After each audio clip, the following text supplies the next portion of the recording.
de monde. On va attendre quelques minutes que les personnes puissent s'installer correctement, nous entendent bien. Et puis nous allons commencer.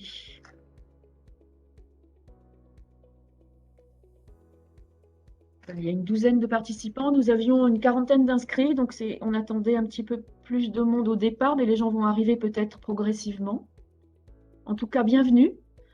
Bienvenue à tous dans ce webinaire. Donc, le collectif de la Semaine de la dénutrition nous a contactés au Conseil national de l'alimentation pour établir un point d'étape sur l'avis que ce Conseil national de l'alimentation avait publié en 2017 sur l'alimentation à l'hôpital. Alors, je suis la secrétaire interministérielle du CNA et je suis accompagnée aujourd'hui de Margot Denis qui est avec moi pour animer ce webinaire. En deux mots, donc, le CNA, c'est une instance consultative qui rassemble tous les maillons de la chaîne alimentaire et qui a pour mission de produire des avis, des recommandations à destination des décideurs publics sur les thématiques de l'alimentation. En 2017, le Conseil national de l'alimentation a donc produit un avis sur l'alimentation à l'hôpital qui était présidé par le professeur Jean-Louis Bresson. Donc, nous avons aujourd'hui convié pour ce webinaire le professeur Jean-Louis Bresson pour présenter cet avis et les essentielles recommandations qu'il contenait. Et nous avons associé à cette invitation de M. Bresson l'invitation du député du Val-de-Marne, Frédéric Descrozailles, qui a conduit un travail et une expérimentation sur qui s'intitule Repas à l'hôpital, qu'il va nous présenter, et qui s'appuie sur les recommandations du Conseil national de l'alimentation dans ce cadre. Donc, sans plus tarder, je vais peut-être les laisser se présenter quand ils prendront la parole. Je vous demande bien sûr d'essayer de laisser vos micros fermés pendant que vous ne parlez pas. Vous aurez la possibilité de poser des questions soit dans le chat, soit directement oralement à la fin de chacune des interventions et peut-être aussi après que les deux personnes aient pu parler. Voilà, sans plus tarder, donc je donne la parole à Monsieur Bresson pour nous rappeler ce que contenait cet avis numéro 78, alimentation à l'hôpital. Merci beaucoup. Alors peut-être une petite diapo d'accompagnement. Impeccable. C'est vous qui avez les manettes, Margot? Voilà, très bien. Alors, comment dirais-je, la principale conclusion a été d'exonérer de tout, pas de tout reproche, parce qu'il y a certaines situations dans lesquelles la cuisine est fautive aussi, mais dans la majorité des cas, la qualité des produits fournis par la cuisine hospitalière est plutôt bonne. Et ce que l'on constate, mais on a un recul de plus de 20 ans là-dessus aussi, hein, parce qu'il y a déjà un rapport qui a été fait en 97 et qui accusait à peu près les mêmes, qui faisait à peu près les mêmes remarques, c'est que la délivrance de repas au lit du malade est l'objet d'une logistique qui est extrêmement complexe, qui est très coûteuse et qui est surtout complètement laissée à elle-même, c'est-à-dire qui n'est pas maîtrisée. Et en particulier, la fourniture du repas est dépendante de l'activité de personnel soignant qui, je ne fais pas de dessin, hein, ont bien d'autres choses à faire et n'ont pas de compétences particulières pour s'en occuper correctement. Voilà, donc en résultat, deux choses qui sont en miroir.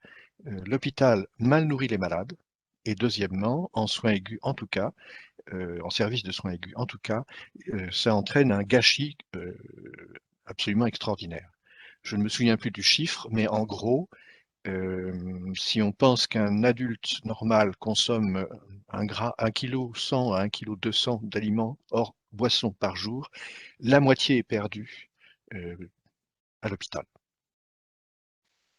Voilà la principale conclusion. La dernière diapo peut-être. Alors, les recommandations sont simples. Il faut complètement réinventer l'architecture de l'hôpital pour essayer de laisser aux professionnels de l'alimentation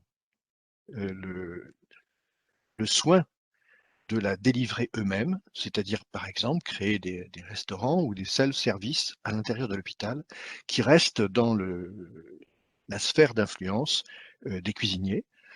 Et puis, alors un point aussi extrêmement important, actuellement, la plupart des cuisines hospitalières se sont obligées de fournir des repas sans sel, sans ceci, sans cela, avec plus ceci ou plus cela.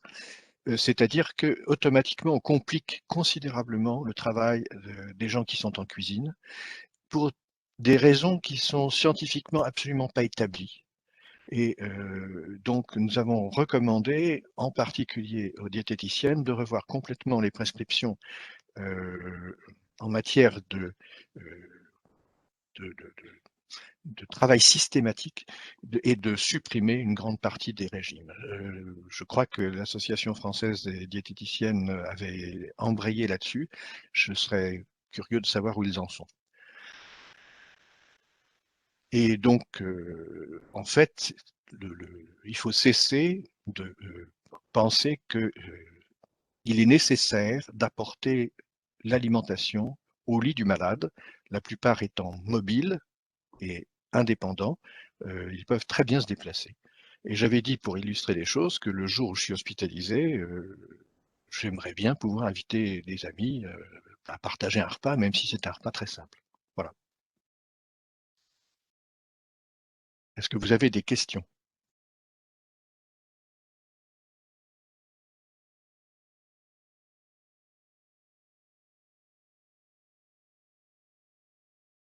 Je vois qu'il y a des diététiciennes ou des diététiciens dans l'audience.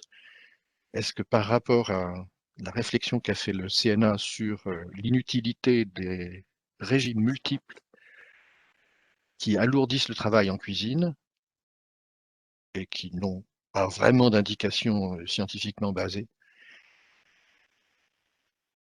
avance? Je vois qu'il y a des personnes qui disent qu'elles n'ont pas de son. Vous avez des paramètres audio sur l'outil Webex en bas à gauche pour changer les modalités de haut-parleur ou de paramètres système. En même temps, je vous parle, mais si vous m'entendez pas, ça ne sert pas à grand-chose. Je vais aussi l'écrire sur le chat. Si vous avez des questions, les autres personnes qui entendent bien, vous pouvez soit prendre la parole en levant la main en bas à droite en cliquant sur le petit bonhomme, soit l'écrire dans le chat et on relèvera.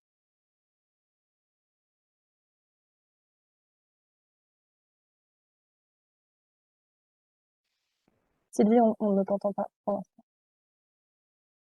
Je ne vois pas de questions pour l'instant de main levée ou de demande de prise de parole dans le chat. Donc peut-être qu'on va embrayer avec l'intervention de Frédéric de Crozaille qui va nous parler d'une expérimentation menée justement à l'hôpital qui s'intitule Repas à l'hôpital et que les questions viendront à l'issue de cette première présentation. Monsieur de Crozaille, si vous voulez bien, vous avez la parole. Ok, très bien, j'enchaîne. Merci beaucoup pour cette invitation. Donc, je vais vous présenter en étant le plus concis possible cette expérimentation, parce que ça pourrait prendre du temps, parce que ça a été fait de manière très rigoureuse. Donc, il y a un niveau de détail qui sera à votre disposition au fur et à mesure qu'on va communiquer sur les résultats, puisque cette expérimentation est terminée, elle a abouti. Il s'agit en fait à la base au point de départ, moi j'ai déjeuné avec l'actuel président de l'interprofession des fruits et légumes frais et l'ancien président de Restocco qui fédère toute la cuisine autogérée, en partant de ce qu'était l'avis du CNA que le professeur Bresson a rappelé et en se disant qu'il fallait absolument au moins tester, au moins expérimenter ces recommandations. Je parle d'expérimentation parce que l'hypothèse qui était faite, c'était de libérer l'achat en cuisine du poids qui pèse d'un point de vue budgétaire. Et l'hypothèse de départ, c'était de dire, il est possible ce que coûte en fait la loi Egalim pour la restauration collective en termes de rehaussement de la qualité des produits, de produits locaux et de produits sous signe de qualité, de financer niveau d'achat, en fait, qui permette notamment de mieux rémunérer les agriculteurs, ce qui était l'esprit de la loi Egalim, par la lutte contre le gaspillage, et y compris la baisse d'un poste budgétaire souvent important à l'hôpital, qui est l'achat de compléments nutritionnels oraux.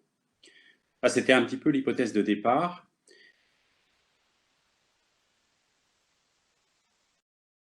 On vous a perdu. On vous a perdu. Monsieur Le Crozaille, on ne vous entend plus. Ouais, Ah, pardon, le son a été désactivé, je ne sais pas pourquoi. Et là, je suis en train de le remettre. C'est bon pour la suite, oui, là? c'est bon. Okay. Ouais. Donc, on a constitué une équipe projet. Et la première chose qui m'a frappé, c'est de voir à quel point l'idée de repenser la restauration à l'hôpital était on ne peut plus mûre auprès des acteurs, qu'il s'agisse des médecins, de la Fédération des hôpitaux, de l'administration de l'hôpital, des ingénieurs restauration, des diététiciens. L'ensemble des acteurs, et notamment grâce aux travaux du CNA, savaient en fait ce qu'il fallait faire concrètement. C'est le point qui à titre personnel, m'a le plus frappé. C'était pas la peine de présenter le projet et d'en convaincre les acteurs. C'était allé assez vite, ça a été relayé assez vite au niveau du ministère de la Santé, grâce à la Direction générale de l'offre de soins qui a tout de suite embrayé. Et donc, on a constitué un groupe projet. La première étape a été d'envoyer des questionnaires et de faire un appel à candidature. Il y a 40 établissements hospitaliers qui se sont manifestés pour être candidats. Il y en a 3 qui ont été sélectionnés. Un hôpital de moins de 700 lits, un hôpital de 700 à 1000 lits et un hôpital de plus de 1000 lits. Donc concrètement, Douai, Paray-le-Monial et le groupement 5 de la PHP. Et puis, à l'intérieur de chacun de ces établissements, une équipe projet a été constituée, qui a été pilotée par un ingénieur restauration qui travaillait sous l'autorité de Restauco en termes de méthode. Et le premier point là aussi sur lequel j'insiste, c'est que un principe de base de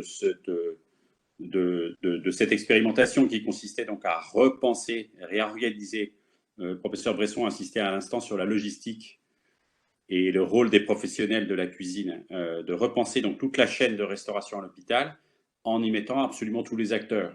Juste sur le plan anecdotique, il y a une première réunion qui avait été organisée dans l'un des établissements et lorsque Didier Girard, qui pilotait la méthode, en fait la méthodologie, la conduite de projet, s'est rendu compte qu'il n'y avait que les diététiciens, pratiquement, je crois qu'il y avait peut-être de personnel de cuisine, mais c'était tout. Il a annulé la réunion en disant s'il n'y a pas tous les acteurs, y compris le personnel soignant, la médecine, l'administration de l'hôpital, je ne démarre pas.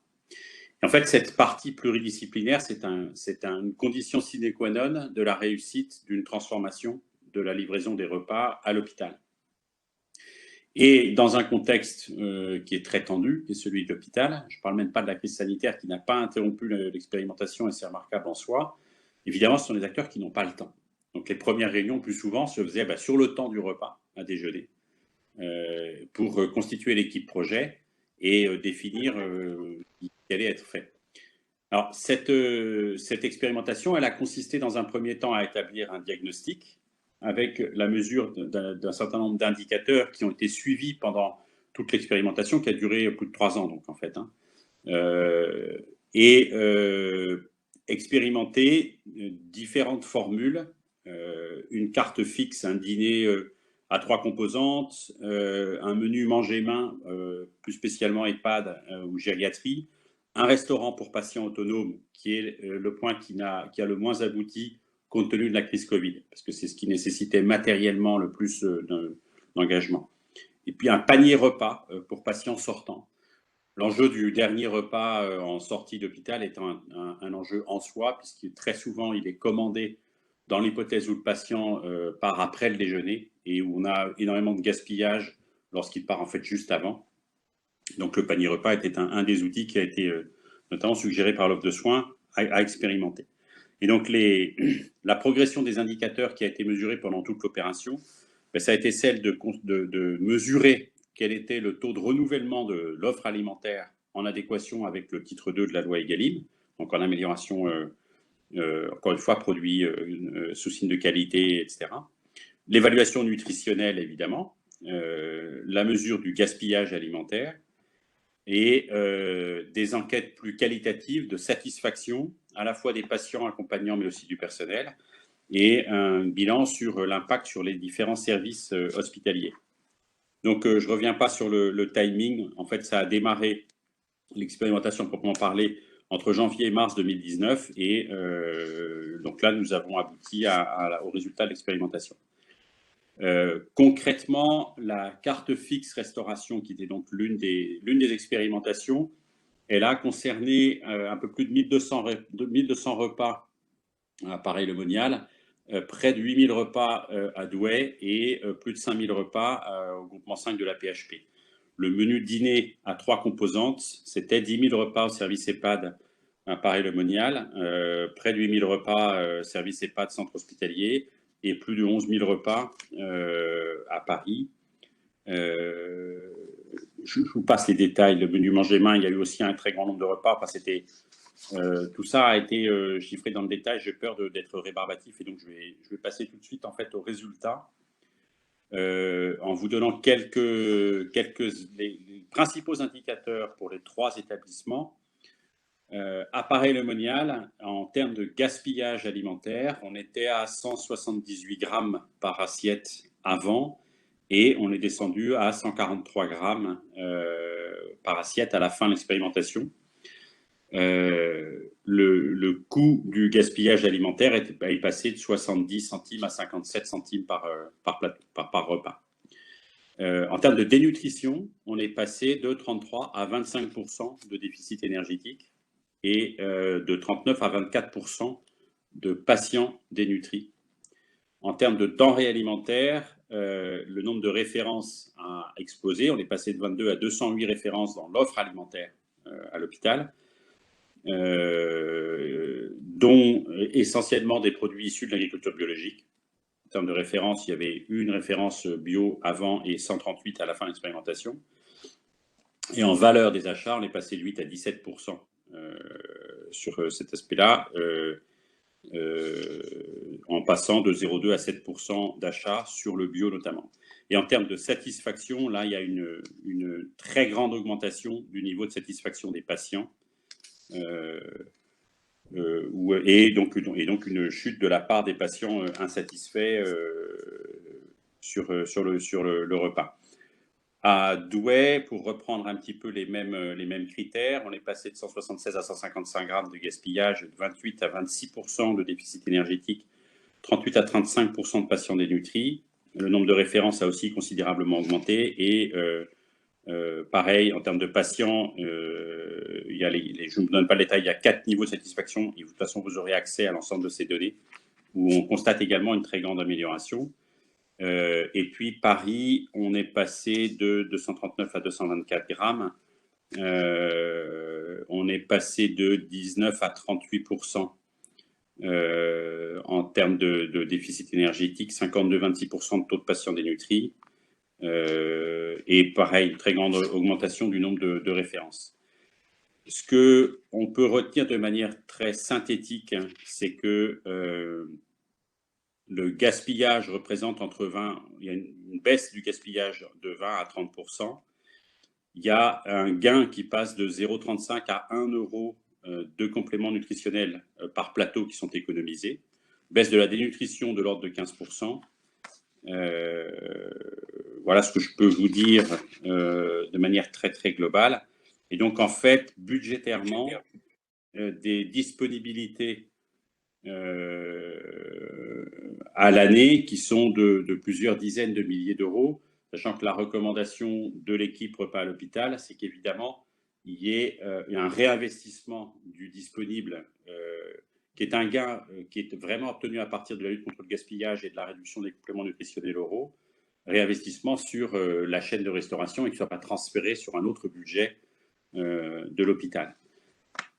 Je terminerai en vous disant que là aussi, ce qui était une surprise pour moi, enfin à ce point-là, c'est les témoignages des équipes qui ont participé à ces projets, parce que on a des verbatims et un bilan qui est fait par les équipes, encore une fois, qui ont continué à travailler pendant la crise sanitaire, qui révèle à quel point Ce qui m'a le plus frappé, c'est que ça redonne du sens à notre métier. C'est-à-dire que l'ensemble des acteurs de la... L'image que j'en ai, c'est que on a une situation dans laquelle l'ensemble des acteurs fait plus que son devoir, ne compte pas ses efforts pour participer à l'offre de soins, en étant insatisfait et frustré de savoir qu'il y a un échec de l'ensemble de la chaîne, en termes de dénutrition, mais en termes d'image. Et bon, alors que après, l'ensemble de ces acteurs chacun dit ce que je fais a plus de sens. Et ce qui a la principale recommandation du CNA qui est au centre, au cœur de cette expérimentation, c'est que le repas est approché comme étant une expérience du patient qui fait partie de son environnement de soins, en fait. C'est-à-dire que le repas est pensé comme faisant partie intégrale des missions de l'hôpital, de l'offre de soins, et que le plaisir qui prend le patient, l'appétit qu'il a avant, la satiété qu'il a après, son niveau de satisfaction, l'expérience qu'il fait même du repas, fait partie de l'offre de soins que l'hôpital lui apporte pour le guérir, pour le soigner en tout cas, pour améliorer sa santé. Et c'est cette partie de considérer le patient dans sa globalité et de penser l'expérience qu'il fait du repas qui donne plus de sens à l'ensemble des métiers. Et quand je dis l'ensemble des métiers, j'insiste, ça a vraiment été le décloisonnement des services et le travail en équipe est vraiment la condition sine qua non de l'expérimentation. Depuis l'acheteur sur lequel il y a moins de pression en termes d'achat et de maîtrise budgétaire, jusqu'au service du personnel soignant qui intervient en chambre, sachant que la réorganisation a pu prévoir y compris des transferts de charges entre équipe de jour et équipe de nuit, qui sont des trucs qui sont super compliqués à l'hôpital. Mais quand c'est piloté par une équipe qui fait du projet du repas à l'hôpital un projet qui relève du projet d'établissement lui-même, et qui est donc copiloté, qui est piloté par la direction de l'hôpital, et ben ça se met en place en fait. C'est-à-dire que là aussi, c'est un bilan à titre personnel que je tire de cette expérimentation, c'est que sans un article de loi ni une ligne budgétaire votée dans un projet de loi de finances de financement de la sécurité sociale, en laissant plus de liberté aux acteurs sur un strict principe de collégialité et de méthode en termes de conduite de projet, eh ben, c'est pas la peine de dicter aux gens ce qu'il faut faire, ils le savent très bien. Et en leur laissant la liberté de s'organiser et de penser un projet en proximité à l'intérieur de l'établissement, au contact des personnes qui y vont, eh ben, il y a une vraie transformation de l'un des services fournis, en l'occurrence celui de l'alimentation. Voilà, j'espère que je n'ai pas été trop long et que j'ai surtout été clair. Et puis, je propose que, en tout cas maintenant, je suis à votre disposition pour prolonger les échanges. Merci beaucoup, Monsieur de Crozaille. Peut-être Monsieur Jean-Louis Bresson veut réagir sur cette partie en attendant que d'autres personnes lèvent la main. Bien volontiers. C'est assez dense, mais c'est très intéressant. Première question, vous mentionnez une explosion des références. Pouvez-vous expliquer pourquoi? Alors, cette partie-là, c'est effectivement c'est l'un des résultats atteints par l'expérimentation, qui est le renouvellement de l'offre alimentaire. Si on la prend de manière très, très synthétique, on est à plus de 30% de renouvellement de l'offre alimentaire. En fait, là, on est il y a deux composantes là-dedans. La première, c'est l'application du principe du titre 2 de la loi Egalim. Je vous rappelle que dans ce que nous avons voté, moi, mon souci principal, c'est que ça avait inévitablement un impact budgétaire. On ne peut pas faire au même coût, avec d'ailleurs une déflation en valeur sur toute la chaîne de valeur de l'agroalimentaire en France depuis des années. On ne peut pas faire à ISO budget une réponse aux attentes de la société. Mais là, je ne parle pas seulement de l'hôpital. Hein. La restauration collective dans l'enseignement, c'est pareil. La restauration collective en entreprise aussi. Et puis à la limite même la restauration commerciale, c'est-à-dire des produits plus saisonniers, plus locaux, plus de place pour les produits frais, et surtout un ensemble de produits qui va monter en gamme en termes de certification qualité, avec une place privilégiée pour le bio. Donc dans ce qu'on a voté dans la loi, auquel doivent se plier les cuisines centrales, qui livrent la restauration collective, il y a un impact budgétaire. Et la question, c'est comment on le finance. Moi, je considère qu'il est inévitable d'avoir des assiettes qui vont coûter un petit peu plus cher, je parle de quelques centimes, parce que là, on est sur des métiers de centimiers dans la restauration collective. Donc, et c'est comme ça que se remportent des marchés lorsqu'on parle de restauration concédée, sachant qu'à l'hôpital, la restauration concédée, qui n'a pas été impliquée dans cette expérimentation, elle est quand même concernée à terme, puisque c'est quand même à peu près 15% des établissements, je crois. Donc en fait, il fallait ce renouvellement de l'offre alimentaire et l'explosion du nombre de références, c'est une déclinaison directe du titre 2 de la loi Egalim. La loi Egalim 1, on va dire, pour l'appeler comme ça. Mais c'est aussi le fait de renouveler avec des expérimentations. Je pense au panier repas, je pense au manger main, je pense à l'introduction d'une carte avec un choix, parce que le patient au centre, c'est qu'en hôpital de jour, vous avez un patient qui va choisir son repas et qui va, on est dans la déclinaison directe de ce que vous avez dit, sur quelque chose qui soit moins directif en matière de régime et plus adapté en fonction des patients. Et lorsqu'on n'est pas sur des maladies chroniques graves et des longs-séjours, permettre aux patients d'être à l'hôpital comme ils seraient dans un restaurant et pouvoir choisir sur un menu. Donc c'est en cela que l'expérimentation elle-même prévoyait des formes d'offres qui nécessitait de diversifier cette offre alimentaire et donc d'avoir plus de références, mais c'était en plus une déclinaison directe de ce qui était prévu dans la loi. Très bien, merci. C'est très intéressant. Vous avez aussi mentionné votre surprise de découvrir que les personnels impliqués étaient quasiment tous d'accord sur le diagnostic et sur ce qu'il fallait faire. À ce point-là, ça m'a été. En fait, je vais vous dire, lorsqu'a éclaté la crise Covid en mars 2020, moi, je me suis dit que c'était mort. Je me dis là, on va jamais y arriver parce que la pression était telle, on va pas en reparler. Je veux dire, sans connaître, sans être un spécialiste du secteur de la santé, je me suis dit là, c'est clair qu'ils vont tous laisser tomber. C'est trop difficile, quoi. Et il y a une adaptation des équipes projet et ils ont continué. Moi, je suis stupéfait. Hein. Enfin, c'est quand même spectaculaire. C'est des acteurs qui étaient crevés. Enfin, les témoignages ont été, ils ont été écrasés par la pression de il a dû y avoir une adaptation dingue dans l'impact qu'a eu la crise sanitaire. Et malgré cela, dans ces 3 établissements, il y a une poursuite de l'équipe projet pour maintenir en fait la conduite de cette expérimentation et la faire aboutir. La lecture que j'en fais, c'est ce qu'ils disent à la fin, c'est qu'ils y ont trouvé du sens. Ils y ont trouvé de la motivation, y compris pour faire le reste de leur métier.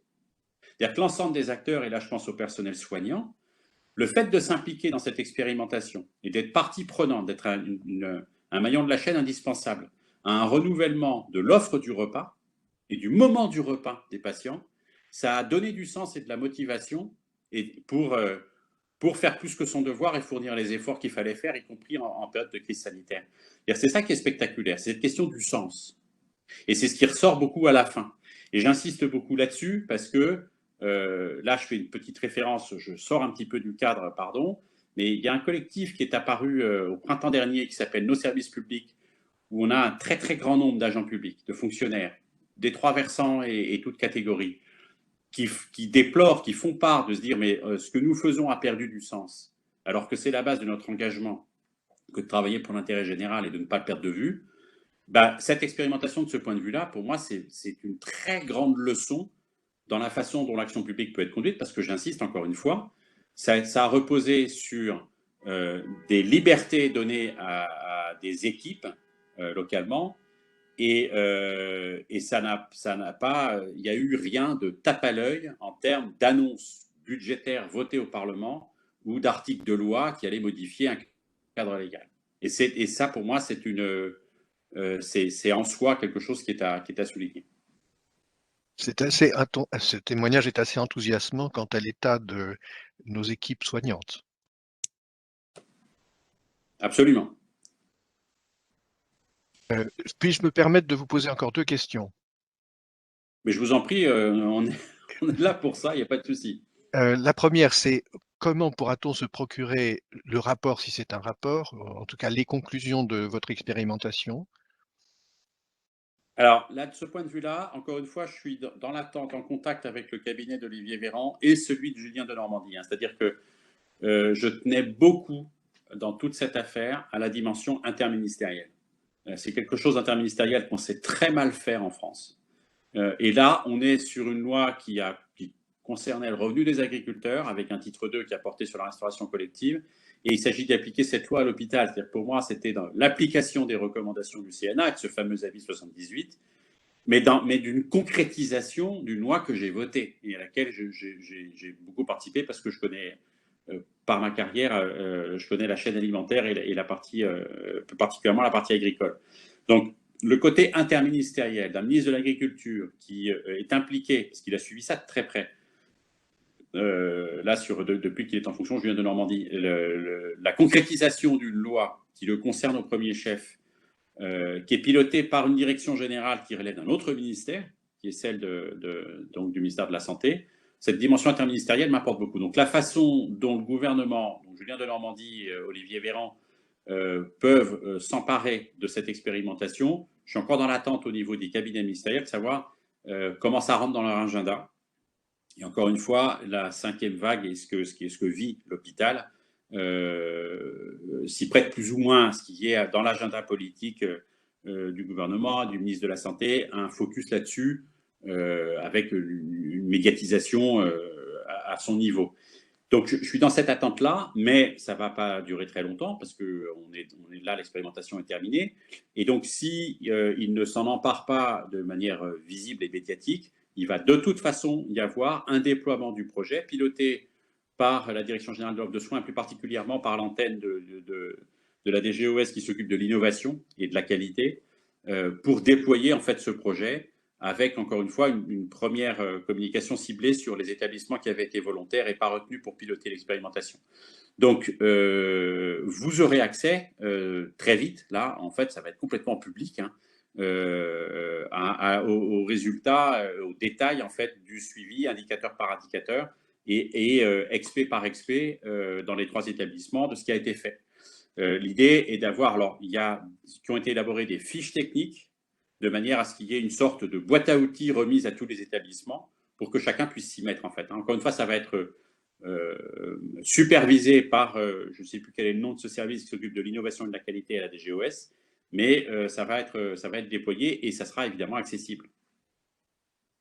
Très bien. Et si, ma dernière question, c'est évidemment, elle concerne une expérimentation qui a été percutée par la pandémie, c'est celle de créer, entre guillemets, un restaurant dans lequel les personnes valides et autonomes puissent prendre leur repas exactement comme ils le feraient en traversant la rue, pour aller au bistrot, par exemple. Comment l'aviez-vous vu, cette expérience? Alors là, l'idée, en fait, là, effectivement, ça a été percuté parce que c'est compliqué, parce que là, il faut des mètres carrés, quoi, hein.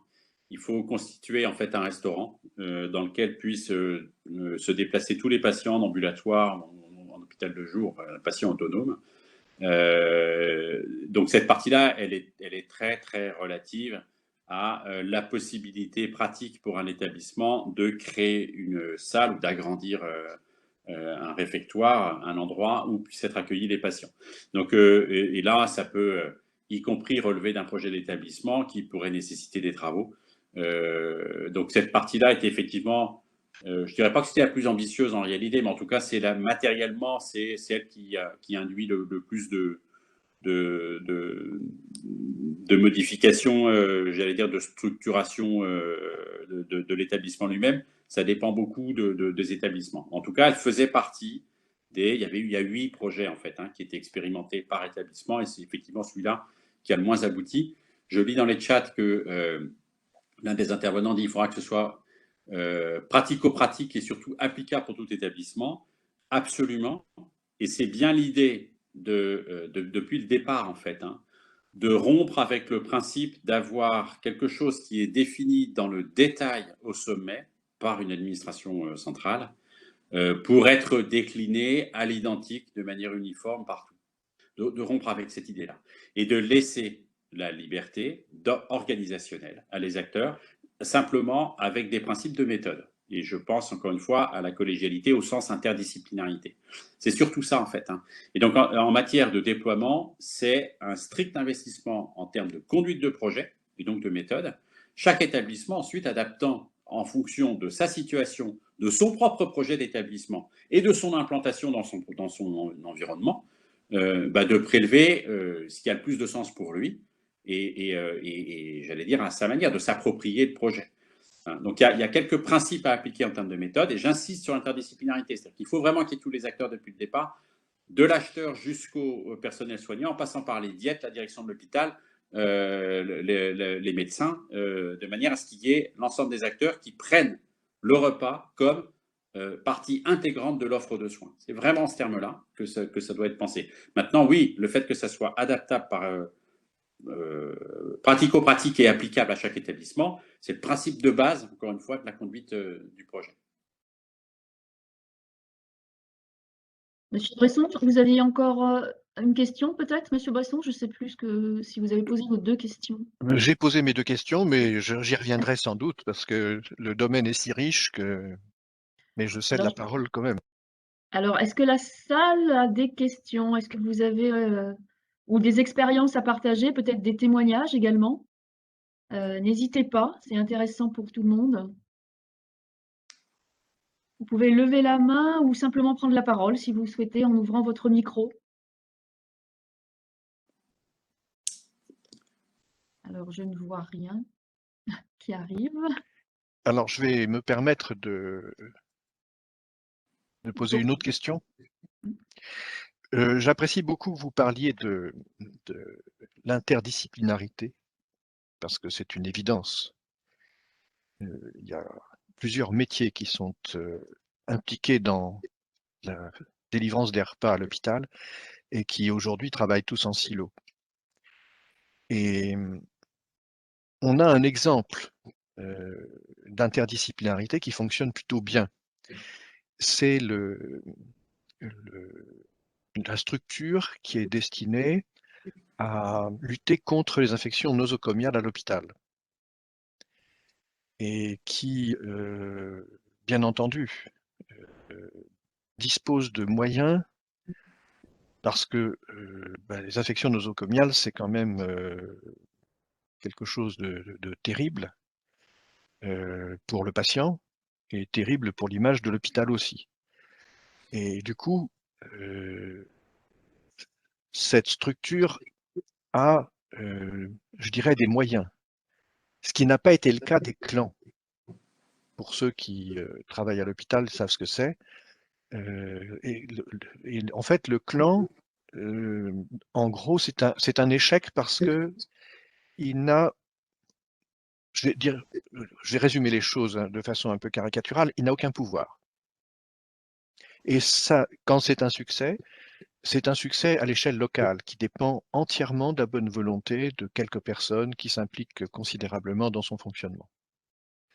Est-ce que vous avez, sur le plan organisationnel, formulé des recommandations pour cette interdisciplinarité et son fonctionnement, sa gestion de tous les jours?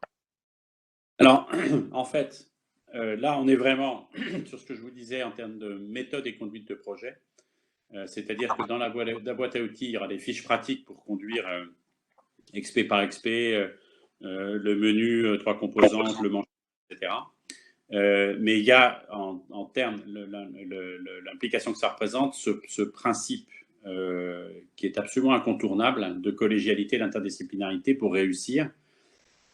Mais là, je dirais qu'on est dans un savoir-faire, encore une fois, de conduite de projet. L'exigence, je prenais cette anecdote, c'est-à-dire que d'avoir un pilote qui dit « j'annule la réunion s'il n'y a pas l'ensemble des acteurs », c'est quand même, je vous raconte ça, ça a l'air anecdotique, mais enfin, c'est vachement contraignant. Vous dites à un établissement, vous n'êtes pas tous là, ceux qui ont réservé leur créneau horaire, vous pouvez le libérer. C'est quand même assez, ça peut être perçu comme étant très intrusif. Mais cette interdisciplinarité, elle est d'autant plus importante. Vous avez parlé de fonctionnement en silo. C'est une caractéristique vraiment malheureuse de l'action publique. Là aussi, je vais illustrer le propos en m'écartant de la partie hôpital. mais dans les contacts que j'ai eus pendant tout mon mandat sur les personnes qui ont le plus besoin de soutien et vers lesquelles sont orientés plein de dispositifs d'aide sociale.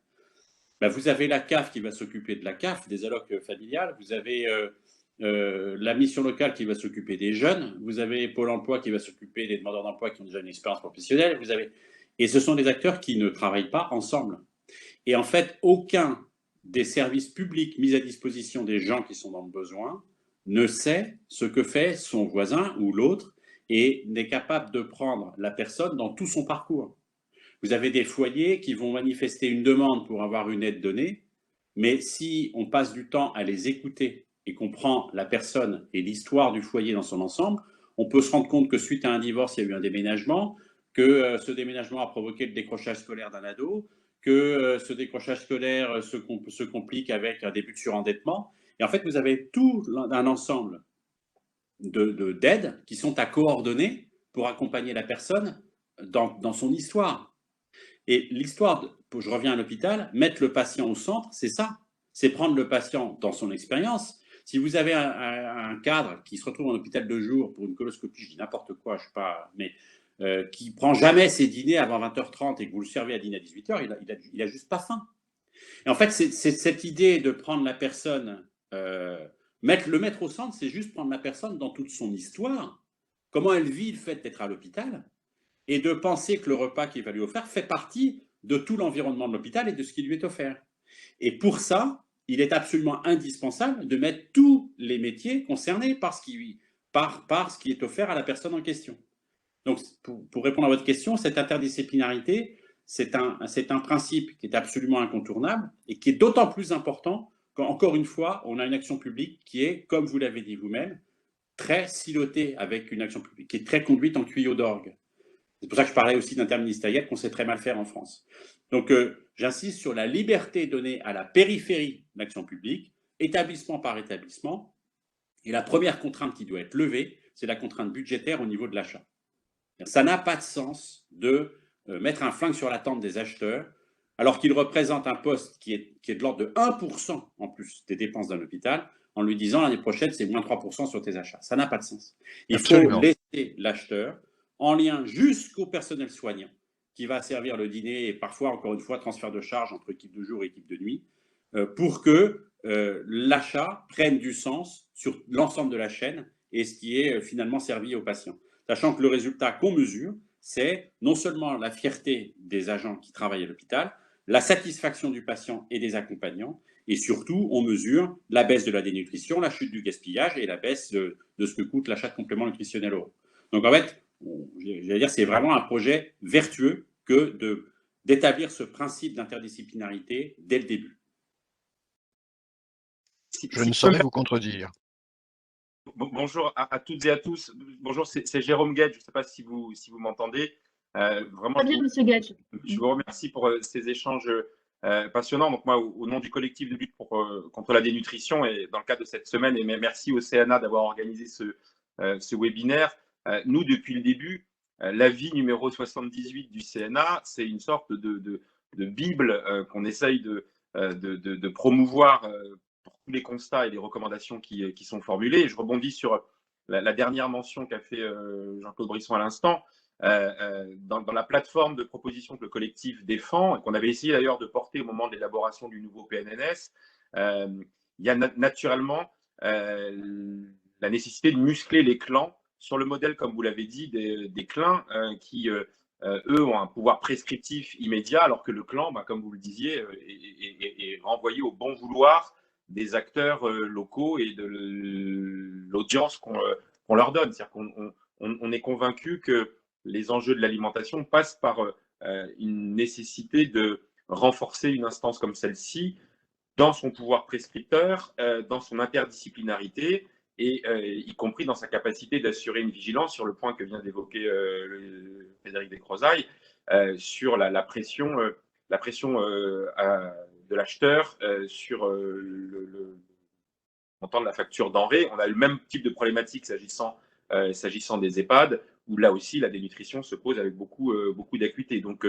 la bataille culturelle et les conséquences en termes de moyens qui en résultent sur la place de l'aliment et de l'alimentation à l'hôpital. Alors après, il y a toute une série d'autres sujets que nous, on essaye de porter sur le nombre de médecins nutritionnistes à l'hôpital, de diététiciens à l'hôpital. Après, il y a toute une série d'autres sujets sur la pesée régulière des patients dénutris. Mais hier, on a organisé un webinaire avec la Haute Autorité de Santé sur les nouvelles recommandations des nutritions s'agissant des personnes âgées qui ont été présentées le 10 novembre dernier.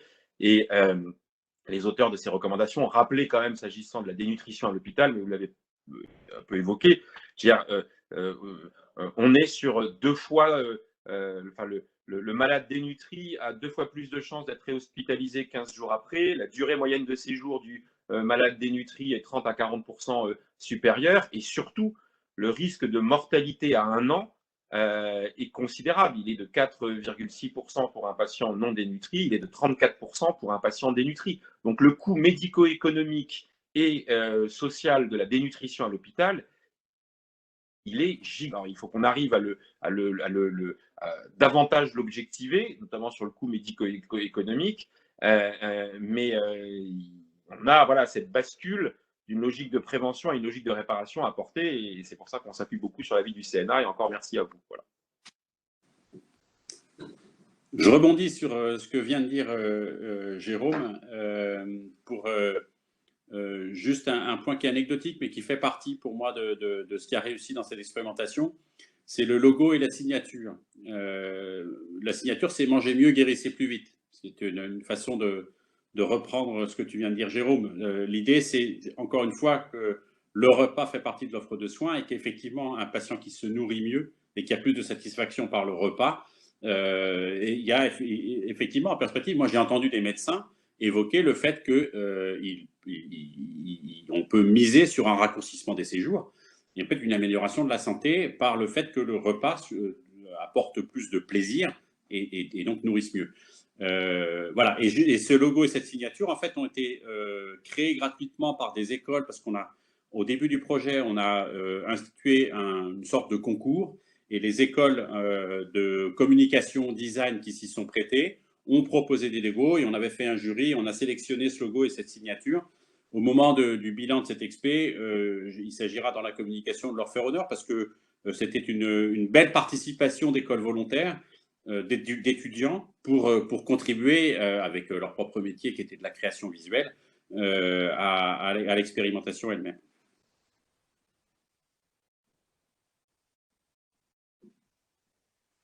Bien, merci beaucoup. Je ne vois pas d'autres mains levées. Est-ce qu'il y a des personnes qui veulent éventuellement témoigner ou donner des éléments complémentaires à ce qui a été présenté par M. Descrozaille et également par M. Gage sur ces éléments? Vous pouvez soit lever la main, soit éventuellement prendre la parole directement si c'est plus facile en ouvrant votre micro. N'hésitez pas, mais je ne vois pas de main levée ni de demande de parole. Bien, bah écoutez, M. Bresson, si vous voulez éventuellement conclure. Bien, avec grand plaisir. Écoutez, merci beaucoup à M. Descrozaille pour ce premier bilan. Je trouve qu'un certain nombre d'incidentes que vous avez portées, certaines de vos surprises en tout cas, sont extrêmement encourageantes, je le répète, quant à l'état de santé mentale de nos équipes, malgré les difficultés dans lesquelles vous les avez vues. Et puis, on ne peut que se réjouir que finalement, l'avis 78 ait fourni quelques lignes d'orientation et que ces lignes d'orientation aient été confirmées par les personnels directement concernés d'une part et confirmées aussi par l'expérimentation. Moi, je suis impatient d'en avoir les résultats en main. Merci beaucoup, encore une fois. Très bien, il me reste à remercier l'ensemble de l'assistance. On a eu une question sur la capacité à suivre un replay de cet enregistrement. Donc, il sera, je pense, mis à disposition sur le site de la semaine de la dénutrition, bien sûr. et vous pourrez le réécouter ou le faire écouter à vos collègues Tout à et fait. amis. On a prévu, voilà, pardon, la trentaine de webinaires qui sont organisés vont tous être, vous allez nous le transmettre, et ils vont tous naturellement sur le site du collectif de lutte contre la dénutrition, luttecontreladenutrition.fr. Voilà. Écoutez, merci beaucoup à tous et merci particulièrement à Monsieur Jean-Louis Bresson qui est revenu défendre à nouveau l'avis numéro 78 du CNA et à Monsieur Descrozailles qui l'a mis en pratique. Et on attend beaucoup des résultats de cette expérimentation pour que les éléments bougent un peu au niveau de l'hôpital en souhaitant que cette 5e vague n'arrive pas vraiment et qu'on puisse avancer sur d'autres sujets. Voilà, merci beaucoup. Merci à vous d'avoir organisé cette session. Merci à vous, oui, d'avoir organisé cette session, tout à fait. Et à Bonne journée à bientôt. tous. Merci à bonne vous journée. aussi. Au revoir. Au revoir.